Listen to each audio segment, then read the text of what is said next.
자, 신약성경 94페이지 누가복음 4장 25절에서 27절까지의 말씀입니다. 누가복음 4장 25절로 27절까지의 말씀. 우리 같이 하나님의 말씀을 읽도록 하겠습니다. 시작.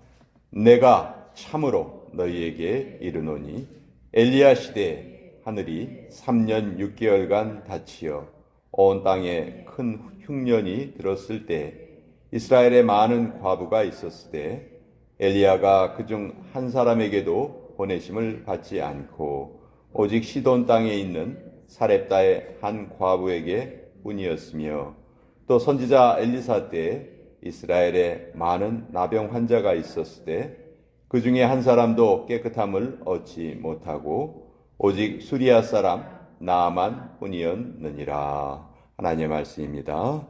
아멘. 자, 바울은 하나님의 은혜를 헛되이 받지 말라, 그런 권면을 우리에게 주셨죠. 이스라엘 백성들이 광야에서 살 때 하나님은 날마다 만나를 내려주셨습니다. 만나는 말 그대로 일용할 양식이었어요. 왜 하나님께서 한꺼번에 일주일치씩 걷어라, 한꺼번에 한 달치씩 걷어놔라 이렇게 말씀하시지 않고 매일매일 거두게 하셨을까? 만약 만나를 미리 풍성히 내려주셨으면요, 첫날 둘째 날은 아마 감사했을지 몰라요. 그러나 시간이 지나가면 감사를 분명히 잃어버리게 됐을 겁니다. 당연한 걸로 했을 거라는 거죠. 은혜를 우리가 받았는데 그것을 은혜로 여기지 못하고 살아가는 것을 하나님은 결코 원하지 않으시는 거예요. 그러니까 만나도 매일매일 내려주시는 거고, 그래서 이게 참 중요한 거죠. 우리가 날마다 하나님의 은혜를 인정하고 하나님의 은혜로 내가 산다 하는 것을 날마다 고백하는 삶이 너무 중요하다는 거예요. 신앙생활 해보면 우리가 그거 잘 알 수 있죠. 과거에 얼마나 열심히 얼마나 잘 신앙생활을 했는지 사실 그게 오늘 우리에게 중요하지 않거든요. 오늘 우리가 정말 제대로 잘 사는 게 중요하거든요. 그래서 하나님의 은혜는 날마다 우리에게 부어지시고 또 그것을 우리가 날마다 깨닫는 것이 중요하다. 오늘 본문에서 예수님께서 두 사람을 예로 드세요. 자, 예수님이 직접 하신 말씀이에요. 선지자 엘리야 시대, 그리고 선지자 엘리사 시대.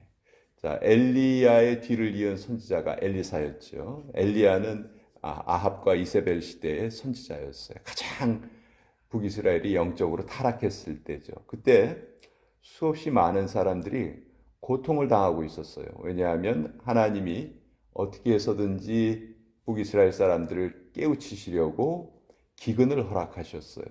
그런 기근을 통해서 삶의 어려움을 깨닫고, 야, 우리가 지금 잘못 살고 있구나, 하나님께로 돌아가자, 이걸 하나님이 기대하셨던 거죠.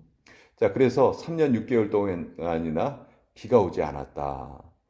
우리 한두 달만 비가 오지 않아도 뭐 난리가 날 겁니다. 근데 3년 6개월 동안이나 비가 오지 않았다면 이건 정말 살 수가 없는 그런 상황이죠.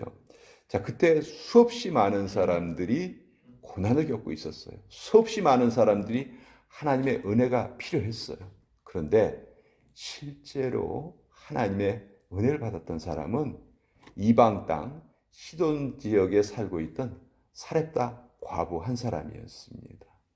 하나님이 엘리야에게 명령하셨어요. 너 저 시돈 땅에 있는 사렙다 과부에게로 가라. 가면 그 사렙다 과부가 너를 먹여줄 것이다.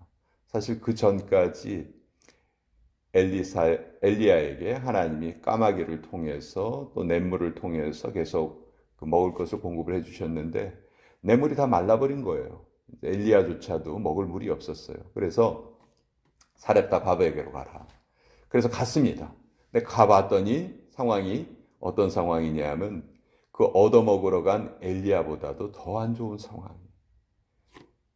밀가루 한 움큼, 기름 조금 남아 있어요. 그거를 이제 가지고 떡을 만들어 가지고 마지막 식사, 그 과부하고 아들이 마지막으로 음식을 먹고 더 이상 음식이 먹을 것이 없으니까 이제 굶어 죽을 그런 상황이었어요.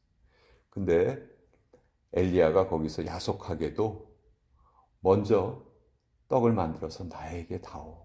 그렇게 부탁을 합니다. 참 너무너무 비상식적이죠.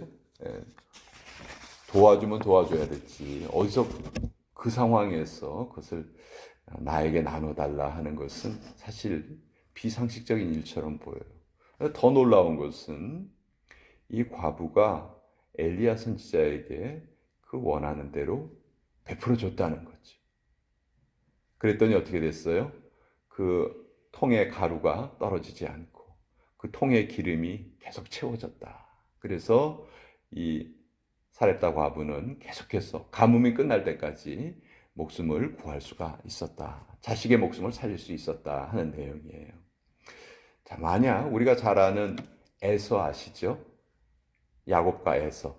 에서는 자기 배가 고프니까 팥죽 하나하고 뭘 바꿔버렸어요? 장자권을 바꿔버렸어요. 에서가 이 순간에 이 사렙다 과부의 상황에 있었다면 어떻게 했을까요? 아마 엘리사 발로 뻥 차가지고 내쫓고 문 꽉 닫고 야 빨리 빵 만들어 먹자. 그랬을 수도 있었을 거예요. 그런데 예수님이 여기에서 강조하시는 건 뭐냐면 이 세상에 은혜가 필요한 자는 너무너무 많다. 사실 모든 사람이 다 하나님의 은혜가 필요하죠. 그러나 그 많은 사람 중에서 하나님의 은혜를 받는 사람은 너무너무 드물다 하는 거예요. 너무 드물다. 또 한 사람이 예를 든 것이 나아만이에요. 나아만은 아람의 군대 장관이었어요. 그런데 문둥병에 걸렸어요. 모든 방법을 다 써봤지만 못 고쳤어요. 그때 이스라엘에서 붙잡혀온 여종 하나가 우리 동네에 가면 엘리사라는 선지자가 있어요. 그 선지자 찾아가시면 분명히 나으실 거예요. 그래서 나아만이 모든 체면을 다 내려놓고 엘리사를 찾아갑니다. 자, 뭘 기대했을까요? 엘리사가 맨발로 뛰어나와서 아이고 어서 오세요. 여기 누우세요. 제가 치료해 드리겠습니다. 이걸 기대했을 텐데 엘리사는 만나주지도 않아요. 야, 가서 그냥 요단강에 그냥 7번 몸을 담궈. 아니, 자기 나라 아람에는 더 크고 더 맑은 강물이 얼마든지 있는데 그 좁은 강물, 냄새나는 강물에 가서 몸을 담그라고 하니 처음에 나아만이 화를 내고 돌아가려고 하죠. 근데 그때 나아만의 그 모시는 사람들이 아니 뭐 어려운 것도 아닌데 왜 이걸 안 하려고 하십니까? 여기까지 왔는데 믿져야 본전심으로 한번 해봅시다. 그랬더니 어떻게 됐어요? 그대로 순종을 했더니 어린아이의 살과 같이 되었다. 그 문둥병이 완전히 나았습니다. 자, 그 당시에 문둥병을 앓는 사람이 이스라엘에 차고도 넘쳤습니다. 근데 왜 이스라엘 사람도 아니고 이방 사람 나아만만 고침을 받았는가? 왜 이스라엘에 그 먹을 것이 없어서 고통당하는 사람이 그렇게 많았는데 왜 이방 땅에 있는 사렙다 과부만 하나님의 은총을 받고 목숨을 이어갈 수 있었을까? 예수님이 여기서 강조하시는 거는요. 이 세상에 은총을 받아야 할 필요가 있는 사람은 너무나 많지만 그 은총을 받는 사람은 너무나 적다. 왜? 순종의 마음이 없기 때문에. 하나님의 은총은 누구에게 주어지느냐? 순종하는 자에게 주어진다. 근데 그 순종이 결코 상식적이지 않은 거예요. 상식적이면 참 좋겠어요. 그래요? 얼마든지 납득할 수 있겠네요. 그러면 해야죠. 이 상황에서의 순종은 사실 순종이라고 할 수 없어요. 그건 동의에 불과하지 순종이 아니에요. 하나님의 말씀이 우리에게 요구하는 순종은 우리의 상식을 벗어나는 경우가 너무 많아요. 지금 나하고 내 자식이 먹을 양식밖에 없는데 그걸 나누어 달라는 게 그게 상식적으로 우리가 이해할 수 있겠습니까? 저 더러운 물 속에 들어가서 몸을 7번 담그라는데 그거 상식적으로 문둥병이 더 악화될 것 같은 그런 상황에 그거 순종하는 게 쉽겠습니까? 그런데 하나님의 은혜는 어떤 자에게 임하냐면 바로 그렇게 순종할 마음이 있는 사람에게 임하신다 하는 거죠. 정말 우리가 연단을 받을 때가 많죠. 그때 하나님께서 우리에게 연단을 주시는 목적은 우리의 순종을 확인하시기 위해서예요. 성경에 하나님의 은총을 받는 사람들은 대부분 순종의 기질이 있는 사람들이에요. 예수님의 제자들도 보면 모든 것을 버려두고 주님을 좇으니라 그런 표현이 많아요. 제자로 부름받을 때. 그거 우리 같으면 이렇게 따져보고 저렇게 따져보고 야 다음 달 페이먼트 낼 수 있겠냐? 뭐 이거 어떻게 할 수 있겠냐? 그거 따지느라고 아마 우리의 정신을 다 빼앗길 거예요. 그러나 하나님이 원하시는 순종은 때로는 우리의 상식을 벗어난다. 늘 이렇다는 건 아니에요. 늘 이렇다는 건 아니지만 그런 경우도 많이 있다는 것이죠. 그리고 그런 경우가 결정적으로 하나님께서 우리의 순종의 마음을 테스트하는 순간이에요. 성경은 가장 귀한 마음의 태도를 순종이라고 우리에게 알려주십니다. 순종이 뭐보다 낫다? 제사보다 낫다. 매일매일 교회에 나와서 예배드려도 순종의 마음이 없다면 아무런 소용이 없다는 것이지.